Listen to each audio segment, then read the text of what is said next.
ನಮಸ್ತೆ ಸ್ನೇಹಿತರೆ, human rights news ವರ್ಲ್ಡ್ಗೆ ಸ್ವಾಗತ. ನಾನು ನಿಮ್ಮ ಪ್ರಶಾಂತ್ PRS. ನಮ್ಮೊಂದಿಗೆ ವಿಶೇಷ ಅತಿಥಿ ದಿನೇಶ್ ಗಾಣಿಗರವರಿದ್ದಾರೆ. ಕಾರ್ಯಕ್ರಮಕ್ಕೆ ವಿಶೇಷವಾಗಿ ಸ್ವಾಗತ. ಹೋರಾಟ ಮಾಡಿನೇ ಒಂದು ಜೀವ ಹೋಯಿತು. ಈಗ ಚಂದಪ್ಪ ಗೌಡರು ನಿನ್ನೆ ವಿಧಿವಶರಾಗಿದ್ದಾರೆ. ಈಗ ಅವರ ಮನೆಯವರಿಗೆ ದುಃಖ ಭರಿಸುವಂಥ ಸಾಧ್ಯತೆ ಬಹಳ ಕಮ್ಮಿ. ಅಂದರೆ ನೀವು ಸಮಾಧಾನ ಮಾಡಿಕೊಳ್ಳಿ ಅಥವಾ ದುಃಖದಿಂದ ಮುಕ್ತರಾಗಿ ಅಂತ ಹೇಳೋದು ಬಹಳ ಕಷ್ಟ. ಯಾಕಂದರೆ ಇನ್ನೂ ಅಂಥದ್ದೇನು ಏಜ್ ಆದಂಥವರಲ್ಲ. ಈ ಬಗ್ಗೆ ಹೇಳೋದಾದರೆ ತಾವು? ಏನಿಲ್ಲ, ಚಂದಪ್ಪ ಗೌಡರು ನಿನ್ನೆ ವಿಧಿವಶರಾದರು. ಅವರಿಗೆ ಆ ದೇವರು ಅವ್ರ ಮನೆಯವರಿಗೆ ಆ ಶಕ್ತಿ ಭರಿಸುವ ಒಂದು ಶಕ್ತಿಯನ್ನು ಕೊಡಲಿ ಅಂತ ನಾನು ದೇವರಲ್ಲಿ ಬೇಡ್ಕೊಳ್ತೇನೆ. ಆದರೆ ಪಾಪ ಅವರು ಎಷ್ಟು ನೊಂದು ಸತ್ತಿದ್ದಾರೆ ಅಂತ ಹೇಳಿದರೆ, ಎಷ್ಟೋ ಸಲ ನಾವು ಹೋದಾಗ ನನ್ನ ಮಗಳಿಗೊಂದು ನ್ಯಾಯ ಸಿಗಲಿ, ಆಮೇಲೆ ನಾನು ಬೇಕಾದರೆ ಕಣ್ಮುಚ್ಕೊಳ್ತೀನಿ ಅನ್ನುವಂಥ ವಿಚಾರವನ್ನು ತುಂಬ ಸಲ ಹೇಳಿದ್ದಿದೆ. ನನ್ನ ನೆನಪಿದೆ. ಆ ಮಗಳ ಸತ್ತ ನೋವು ಒಂದು ಕಡೆ, ಈಗ ಚಂದಪ್ಪ ಗೌಡರು ಸತ್ತ ನೋವು ಆ ಮನೆಯವರಿಗೆ ಎಷ್ಟು ಕಾಡ್ತಿರ್ಬೇಕು ಹೇಳಿ. ತುಂಬ ನೋವಾಗತ್ತೆ. ಒಂದೊಂದು ಸಲ ಈ ವ್ಯವಸ್ಥೆಗಳನ್ನ ಯೋಚನೆ ಮಾಡಿದರೆ, ಅಂದರೆ ಬಡವನಾಗಿದ್ದವರಿಗೆ ಇಷ್ಟೇನಾ ಅನ್ನೋದೊಂದು ಪ್ರಶ್ನೆ ಬರುತ್ತೆ. ಬಡವರಿಗೆ ನ್ಯಾಯ ಸಿಗೋದಿಲ್ವಾ, ಇದೇ ಥರ ಇರಬೇಕಾ ಅನ್ನೋದೊಂದು ಪ್ರಶ್ನೆ ಬರುತ್ತೆ. ಈ ಹಿಂದೆ ಸಂತೋಷ್ ರಾವ್ ತಂದೆ ಕೂಡ ತೀರ್ಕೊಂಡ್ರು. ಹಲವು ವಾರಗಳ ಹಿಂದೆ ಸಂತೋಷ್ ರಾವ್ ತಂದೆ ಕೂಡ ತೀರ್ಕೊಂಡ್ರು. ಎಲ್ಲೋ ಒಂದು ಕಡೆ ಎನ್ಸ್ಕೊಳ್ತದೆ ಏನೋ ಒಂದು ಸಮಸ್ಯೆಗಳಾಗ್ತಿದೆಯೇನೋ ಅವರಿಗೆ ಅನ್ನುವಂಥ ನೋವು ಆಗ್ತಾಯಿದೆ. ಎರಡೂ ಮನೆಯಲ್ಲಿ ಸಾವಾಗಿದೆ. ಹೌದು, ನೋಡಿ, ಆರೋಪಿ ಅಂತ ಯಾರನ್ನ ಅರೆಸ್ಟ್ ಮಾಡಿದಾರೋ ಅವನು ಆರೋಪ ಮುಕ್ತನಾಗಿ ಬಂದ. ಆರೋಪ ಮುಕ್ತನಾಗಿ ಬರೋರೊಳಗಡೆ ತಾಯಿನ ಕಳ್ಕೊಂಡ ಸಂತೋಷ್ ರಾವ್. ಆರೋಪ ಮುಕ್ತನಾಗಿ ಏನೋ ತನ್ನ ಜೀವನ ಕಟ್ಕೊಳ್ತೀನಿ ಅನ್ನುವ ಸಂದರ್ಭದಲ್ಲಿ ತಂದೆನ ಕಳ್ಕೊಂಡ. ಈ ಕಡೆ ಸೌಜನ್ಯ ಮನೆಯವರು ತುಂಬ ನೋವಿನಿಂದ ಸೌಜನ್ಯನ ಕಳ್ಕೊಂಡಿದ್ರು. ಆ ಒಂದು ನೋವನ್ನು ಏನೋ ಒಂದು ಕಡೆ ನ್ಯಾಯ ಸಿಕ್ಕಿ ಆದರೂ ಆ ನೋವನ್ನು ಮರೆಯೋಣ ಅನ್ನುವಂಥ ಸಂದರ್ಭದಲ್ಲಿ ಅವ್ರ ತಂದೆನ ಕಳ್ಕೊಂಡ್ರು, ಚಂದಪ್ಪ ಗೌಡನ ಕಳ್ಕೊಂಡ್ರು. ಇದೆಲ್ಲ ನೋವು, ತುಂಬ ಭರಿಸಲಾಗದ ನೋವು ಅದು. ಯಾಕಂದರೆ ನಾವು ಏನೇ ಹೇಳ್ಬೋದು, ಸಮಾಧಾನ ಪಡ್ಕೊಳ್ಳಿ, ಸಮಾಧಾನ ಆಗಿ ಅಂತ. ಆದರೆ ಇಂಥ ಒಂದು ಸಮಸ್ಯೆ ಯಾರಿಗೂ ಬರಬಾರ್ದು, ನಮ್ಮ ವಿರೋಧಿಗಳಿಗೂ ಕೂಡ ಇಂಥ ಒಂದು ಸಮಸ್ಯೆ ಆಗಬಾರ್ದು ಅನ್ನೋದು ನನ್ನ ಅನಿಸಿಕೆ. ಆದರೆ ಈ ಸಮಾಜ, ಈ ಕಾನೂನು, ಈ ರಾಜಕೀಯ ವ್ಯವಸ್ಥೆಗಳು, ಈ ಸರ್ಕಾರ ಇದನ್ನೆಲ್ಲ ನೋಡಿದರೆ ತುಂಬ ಬೇಜಾರಾಗುತ್ತೆ. ಬಡವನಿಗೆ ನ್ಯಾಯ ಸಿಗೋದೇ ಇಲ್ವಾ ಈ ದೇಶದಲ್ಲಿ ಅನ್ನುವಂಥ ಒಂದು ನೋವು ಎಲ್ರಿಗೂ ಕಾಡುತ್ತೆ. ಈಗ ಚಂದಪ್ಪ ಗೌಡರು ಕೊನೆಯ ಕ್ಷಣವನ್ನು ನೋಡಲಿಕ್ಕೆ ನೀವು ಅಲ್ಲಿ ಹೋಗಿದ್ದೇನೆ. ನಾವು ನಿನ್ನೆ ಕೂಡ ಚಂದಪ್ಪ ಗೌಡರು ತೀರ್ಕೊಂಡ್ರು. ಅವರ ಅಂತ್ಯ ಸಂಸ್ಕಾರಕ್ಕೆ ನಿನ್ನೆ ಹೋಗಿದ್ದೆ. ಅವರ ಮನೆಯವರ ನೋವನ್ನು ನೋಡಲಿಕ್ಕೆ ಆಗ್ತಾಯಿಲ್ಲ. ಪಾಪ ಆ ತಾಯಿ ತನ್ನ ಸೆರ್ಗಿಡ್ಕೊಂಡು ಬೀದಿಯಲ್ಲಿ ಅಲಿತಾ ನನ್ನ ಮಗಳಿಗೆ ನ್ಯಾಯ ಕೊಡಿ ಅಂತ ಬೇಡ್ಕೊಳ್ಳಿರುವಂಥ ಆ ಒಂದು ಸಂಗತಿನ ಯೋಚನೆ ಮಾಡಿದರೆ ನಿಜವಾಗ್ಲೂ ಎಂಥ ಕರುಳು ಕೂಡ ಚುರುಕಂತದೆ. ಇಂಥ ಸಂದರ್ಭದಲ್ಲಿ ತನ್ನ ಗಂಡನ ಕಳ್ಕೊಂಡು ಕುಸುಮಕ್ಕವರು ತನ್ನ ಗಂಡನ ಕಳ್ಕೊಂಡು ಇನ್ನೂ ಕೂಡ ನೋವು ಪಡುವಂಥ ಪರಿಸ್ಥಿತಿ ಬಂತು.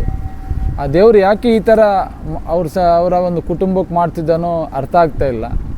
ಯಾಕಂದರೆ ಸಣ್ಣ ವಯಸ್ಸಲ್ಲೇ ಇಡೀ ಮನೆಯ ಜವಾಬ್ದಾರಿ ತಗೊಂಡು 4 ಮಕ್ಕಳನ್ನು ಸಾಕಬೇಕಾದಂಥ ಅನಿವಾರ್ಯ ಪರಿಸ್ಥಿತಿಯಲ್ಲಿರುವಾಗ ಒಂದು ಮಗಳನ್ನ ಕಳ್ಕೊಂಡ್ರು.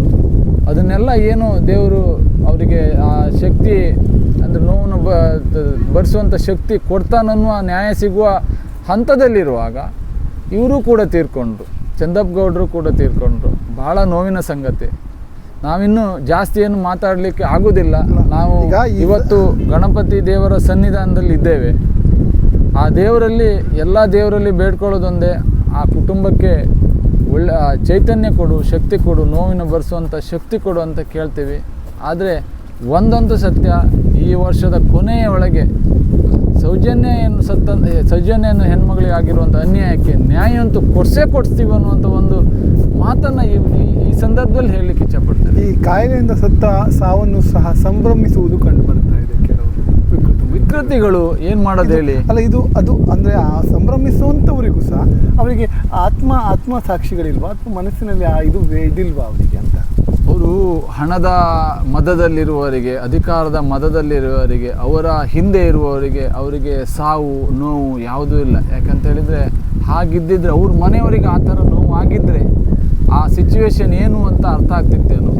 ಅದು ಇದು ಯಾರೋ ಮನೆಯಲ್ಲ, ಯಾರೋ ಮನೆಯಲ್ಲಿ ಅತ್ಯಾಚಾರ ಆಗಿದ್ದು, ಯಾರೋ ಮನೆ ಹುಡುಗಿ ಸತ್ತಿದ್ದು, ಯಾರೋ ಮನೆಯಲ್ಲಿ ಸತ್ತಿದ್ದು. ಹಾಗಾಗಿ ಅವರಿಗೆ ಆ ನೋವು ಏನಂತ ಅರ್ಥ ಆಗೋದಿಲ್ಲ. ಅದು ಒಂದಂತೂ ಸತ್ಯ, ಇದು ಒಂದು ಇಡೀ ಮನುಕುಲಕ್ಕೆ ಪಾಠ ಆಗ್ತದೆ. ಈ ಯಾರ್ಯಾರು ಸಂಭ್ರಮಿಸ್ತಾರೆ ನೋಡಿ, ಅವರಿಗೆಲ್ಲರಿಗೂ ಕೂಡ ಇದೇ ಒಂದು ಸಿಚುವೇಶನ್ ಬರಲಿ ಅಂತ ನಾನು ಹಾರೈಸ್ತೇನೆ. ಯಾಕಂದರೆ ಇನ್ನೊಬ್ಬರ ಮನೆಯ ಇದ್ರ ಬಗ್ಗೆ ಹೋಗಬಾರ್ದು. ಅಲ್ಲಲ್ಲ, ಈಗ ಏನಾಗ್ತದೆ ಅವರಿಗೂ ಮತ್ತು ನಮ್ಗೆ ಎಂತ ವ್ಯತ್ಯಾಸ ಆಗ್ತದೆ? ಅಲ್ಲಲ್ಲ, ನೋವು ಗೊತ್ತಾಗಬೇಕಲ್ಲ. ಇನ್ನೊಬ್ಬರ ಸಾವಲ್ಲಿ ಸಂಭ್ರಮಿಸುವವರಿಗೆ ಅವ್ರ ಮನೆಯಲ್ಲೂ ಕೂಡ ಅಂಥ ಸಿಚುವೇಶನ್ ಬಂದಾಗ ಆವಾಗ ನೋವಿನ ಅರ್ಥ ಆಗುತ್ತೆ. ಯಾಕೆಂದರೆ ಇಂಥ ಸಂದರ್ಭದಲ್ಲಿ ಯಾರೂ ಕೂಡ ಸಾವಿನಲ್ಲಿ ಆಟ ಆಡಬಾರ್ದು. ಯಾರ ಸಾವಿನಲ್ಲೂ ಕೂಡ ಯಾರ ಆಟ ಆಡಬಾರ್ದು. ನೋವಾದರೆ ಹೋರಾಟ ಮಾಡ್ತೀವಿ, ಬೇರೆ ರೀತಿಯಲ್ಲಿ ಹೋರಾಟ ಮಾಡೋದು ಸಹಜ ಇರ್ತದೆ. ನಾವುಗಳು ಸಹ ಎಷ್ಟು ದಿವಸ ಬದುಕ್ತೀವಿ ಅಂತ ಹೇಳಲಿಕ್ಕೆ ಆಗುದಿಲ್ಲ. ಅಲ್ಲ, ಗೊತ್ತಿಲ್ಲ. ಯಾರಿಗೂ ಆಯುಷ್ಯವನ್ನ ಬರೆದವರು ಅಥವಾ ವಿಧಿ ಅದಕ್ಕೆ ಗೊತ್ತಿಲ್ಲ ಅಲ್ವಾ? ಅಂತ ಸಂದರ್ಭದಲ್ಲಿ ಅದನ್ನು ಅವರೇ ಆಗಲಿ ನಾವೇ ಆಗಲಿ, ಅವರ ಸಾವಾಗಲಿ ನಮ್ಮ ಸಾವೇ ಆಗಲಿ, ಅದನ್ನು ಸಂಭ್ರಮಿಸುವುದು ಅಷ್ಟೊಂದು ಒಳ್ಳೇದಲ್ಲ ಅಂತ ಅನಿಸ್ತದೆ. ಅಲ್ಲ, ಎಲ್ಲದಕ್ಕೂ ಉತ್ತರ ಸಿಗುತ್ತೆ ಅವರಿಗೆ. ಯಾಕಂದರೆ ನಮಗೆ ಇವತ್ತು ಕೂಡ ಕಾನೂನು ಇರ್ಬೋದು, ನಮ್ಮ ರಾಜಕಾರಣಿಗಳಿರ್ಬೋದು, ಸರ್ಕಾರದ ಎಲ್ಲದ ಮೇಲೂ ನಂಬಿಕೆ ಹೋಗ್ತಾ ಬಂದಿದೆ. ಆದರೆ ದೇವ್ರ ಮೇಲೆ ನಂಬಿಕೆ ಹೋಗಿಲ್ಲ. ನಮಗೆ ಅಣ್ಣಪ್ಪ ಮಂಜುನಾಥ ಸ್ವಾಮಿ ಮೇಲೆ ತುಂಬ ನಂಬಿಕೆ ಇದೆ, ಅಪಾರವಾದ ನಂಬಿಕೆ, ಗೌರವ ಇದೆ. ಆ ದೇವರೇ ನಮಗೆ ನ್ಯಾಯ ಕೊಡಿಸ್ತಾನೆ. ಈ ಸಂಭ್ರಮಿಸುವವರಿಗೆಲ್ಲ ಒಂದಿನ ಶಿಕ್ಷೆ ಕೊಡ್ತಾನೆ. ಅದಂತೂ ಕಟ್ಟಿಟ್ಟ ಬುದ್ಧಿ. ಅದನ್ನು ಅವ್ರು ಅರ್ಥ ಮಾಡ್ಕೊಳ್ಬೇಕು. ನಾವು ಕೂಡ ಕಣ್ಣೆದುರು ನೋಡಿದ್ದೇವೆ, ಯಾರ್ಯಾರು ಈ ವಿಚಾರದಲ್ಲಿ ಅನ್ಯಾಯ ಮಾಡಿದಾರೋ ಒಬ್ಬೊಬ್ಬರಿಗೆ ಒಂದೊಂದು ರೀತಿಯಲ್ಲಿ ಸಮಸ್ಯೆ ಆಗಿದ್ದನ್ನು ನಾವು ಕಣ್ಣಾರೆ ನೋಡಿದ್ದೀವಿ. ಇನ್ನು ಮುಂದೆ ಕೂಡ ಅವ್ರಿಗೆ ಆ ದೇವರೇ ಶಿಕ್ಷೆ ಕೊಡಬೇಕಷ್ಟೇ, ಇನ್ಯಾರಲ್ಲ. ಆ ದೇವರೇ ಶಿಕ್ಷೆ ಕೊಡ್ತಾರೆ ಅನ್ನೋ ನಂಬಿಕೆ ನಮಗಿದೆ. ಅದು ಆಗುತ್ತೆ, ಸದ್ಯದಲ್ಲೇ ಅದು ದಾರಿ ತೋರಿಸ್ತಾನಂತ ಹೇಳಲಿಕ್ಕೆ ಇಷ್ಟಪಡ್ತೇನೆ. ಇರಲಿ, ಅವರ ಆತ್ಮಕ್ಕೆ ಶಾಂತಿ ಸಿಗಲಿ. ಕೊನೆಯದಾಗಿ ನಮಗೊಂದು ಕನಸಿತ್ತು. ಪಾಪ ಸಂತೋಷ್ ರಾವ್ ತಂದೆ ತುಂಬ ಕಷ್ಟದಲ್ಲಿ ತನ್ನ ಮಗನಿಗೆ ನ್ಯಾಯ ಸಿಗಲೇಬೇಕನ್ನುವಂಥ ಹೋರಾಟದಲ್ಲಿ ಮಗನಿಗೆ ಒಂದು ನ್ಯಾಯ ಸಿಕ್ತು. ಆದರೆ ಆ ನ್ಯಾಯವನ್ನು ಸಂಭ್ರಮಿಸಲಿಕ್ಕೆ ಅವರಿಲ್ಲ. ಅವರಿಗೆ ಆ ದೇವರು ಸದ್ಗತಿಯನ್ನು ಕೊಡಲಿ ಅಂತ ಪ್ರಾರ್ಥಿಸ್ತೇನೆ. ಹಾಗೆ ಸೌಜನ್ಯ ತಂದೆ ಚಂದಪ್ಪ ಗೌಡರು ಕೂಡ ತನ್ನ ಮಗಳಿಗೆ ಆದ ಅನ್ಯಾಯಕ್ಕೆ ನ್ಯಾಯ ಸಿಗ್ಬೋದಂತ ತುಂಬ 10-13 ವರ್ಷದಿಂದ ಹೋರಾಟ ಮಾಡ್ತಾಯಿದ್ರು. ಕೊನೆಯದಾಗಿ ಎಲ್ಲೋ ನ್ಯಾಯ ಸಿಕ್ಕಿದರೆ ಅವರು ಬಹುಶಃ ಆತ್ಮಸಂತೃಪ್ತಿಯಾಗಿ ಸಾಯ್ತಿದ್ರೇನೋ. ಆದರೆ ನೋವಲ್ಲೇ ಸತ್ತಿರಬೇಕು ಅಂತ ನನಗೆ ಅನಿಸ್ತದೆ. ಆದರೆ ನಾವು ಹೋರಾಟಗಾರರಾದ ನಾವು ಹೇಳ್ತೇವೆ, ಖಂಡಿತ ನಿಮ್ಮ ಮಗಳಿಗೆ ನಾವೆಲ್ಲ ಸೇರಿ ನ್ಯಾಯ ಕೊಡಿಸ್ತೇವೆ. ಇದು ನಮ್ಮ ವಾಗ್ದಾನ ಅಂತ ಹೇಳ್ತೇನೆ. ಯಾವ ರೀತಿಯಲ್ಲಾದರೂ, ಕಾನೂನಿನ ರೀತಿಯಲ್ಲಾಗಿರ್ಬೋದು, ನ್ಯಾಯಾಲಯದ ರೀತಿಯಲ್ಲಾಗಿರ್ಬೋದು, ಬೇರೆ ಯಾವುದೇ ರೀತಿಯಲ್ಲಾದರೂ ನಿಮ್ಮ ಮಗಳಿಗಾಗಿರುವಂಥ ಅನ್ಯಾಯಕ್ಕೆ ನ್ಯಾಯ ಕೊಡ್ತೇವೆ. ಇದಂತೂ ಸತ್ಯ. ಇಷ್ಟೇ ಹೇಳಲಿಕ್ಕೆ ನಾನು ಇಚ್ಛೆಪಡ್ತೇನೆ. ಮತ್ತು ಆ ದೇವರು ಅವರಿಗೆ ಸದ್ಗತಿಯನ್ನು ಕೊಡಲಿ, ಅವ್ರ ಮನೆಯವರಿಗೆ ಆ ನೋವನ್ನು ದುಃಖ ಭರಿಸುವಂಥ ಶಕ್ತಿ ಕೊಡಲಿ ಅಂತ ಬೇಡ್ಕೊಳ್ತೇನೆ. ನಮ್ಮ ಚಾನಲ್ನ ಕಳಕಳಿ ಸಹ ಅದೇ, ಆ ಕುಟುಂಬಕ್ಕೆ ದುಃಖ ಭರಿಸುವಂಥ ಶಕ್ತಿಯನ್ನು ಕೊಡಲಿ. ಮತ್ತೊಮ್ಮೆ ಆ ಒಂದು ಕುಟುಂಬಕ್ಕೆ ಒಂದು ಒಳ್ಳೆಯ ಒಂದು ವ್ಯವಸ್ಥೆ ಆಗಲಿ, ಪರಮಾತ್ಮ ಸಹ ಅವರ ಮೇಲೆ ಅನುಗ್ರಹಿಸಲಿ ಅಂತ ಹೇಳ್ತಾ ಇಷ್ಟೊತ್ತು ಮಾತನಾಡಿದಂಥ ದಿನೇಶ್ ಗಾಣಿಗ ಅವರಿಗೆ ವಿಶೇಷವಾದ ನಮಸ್ಕಾರಗಳು. ನಮಸ್ಕಾರ.